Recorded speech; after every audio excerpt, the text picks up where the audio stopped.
pernyataan Pak Jokowi kemarin setelah dipecat, sepenggal kalimat soal biar waktu yang membuktikan, itu Iya. ancaman bukan ditangkap oleh PDIP. Kami menangkapnya begini, kalau biar waktu yang membuktikan, waktu sudah membuktikan beliau bukan orang yang loyal terhadap prinsip, nilai, etika, dan moral, bahkan terhadap konstitusi. Kita tahu beliau 17 kali turun ke Jawa Tengah selama proses Pilpres, ya. Satu hal yang sebenarnya bisa dikatakan oleh para intelektual akademisi pemilu sebagai bentuk politik gentong babi, pork barrel politics, ya. Jadi itu saya kira sudah cukup jelas, ya. Mas Devi, boleh dong pernyataannya soal sempat mengakui kehadiran Jokowi sebagai dosa partai itu seperti apa? Begini, bagaimanapun Jokowi itu lahir dari rahim PDI Perjuangan. Sejak dia menjejakkan kaki di dunia politik, menjadi wali kota Solo 2 periode, 1 periode meskipun tidak penuh menjadi gubernur DKI Jakarta, lalu menjadi presiden 10 tahun. Itu tentu ada andil keringat tenaga dari PDI Perjuangan.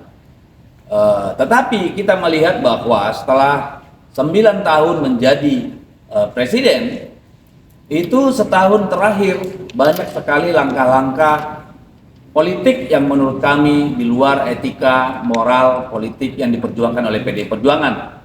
Bahkan kita menyaksikan sendiri bagaimana MK, bagaimana MA kemudian ditekuk untuk memuaskan tujuan-tujuan politik dari Jokowi dan keluarganya, ya. Dan kemudian kita juga melihat bagaimana dalam pemilu presiden dan pemilu legislatif, bahkan terakhir dalam pilkada, pengerahan kekuasaan, intimidasi, mobilisasi aparat hukum, mobilisasi ASN, kepala desa dan sebagainya masih terus berlangsung.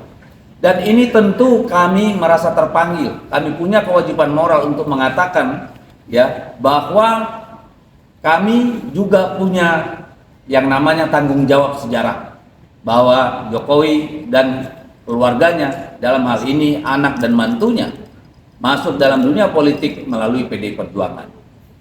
Saya pribadi sudah berkali-kali di media menyampaikan bahwa ya, memang dia lahir dari PDI Perjuangan.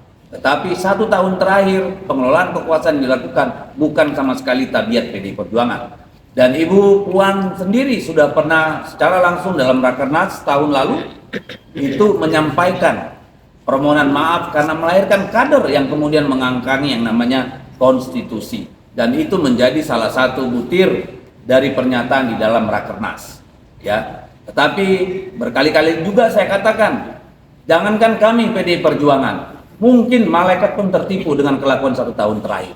Saya kira ini final, saya nggak mau lagi menyebut-nyebut nama itu, dan kami sudah secara partai maupun pribadi menyampaikan bahwa kami, ya, sebagai institusi politik yang melahirkan seorang politisi, ya, yang dibesarkan, digembleng, tapi kemudian berbeda, keluar dari koridor nilai-nilai yang disepakati di dalam PDI Perjuangan. Itu konteksnya. Saya kira itu aja.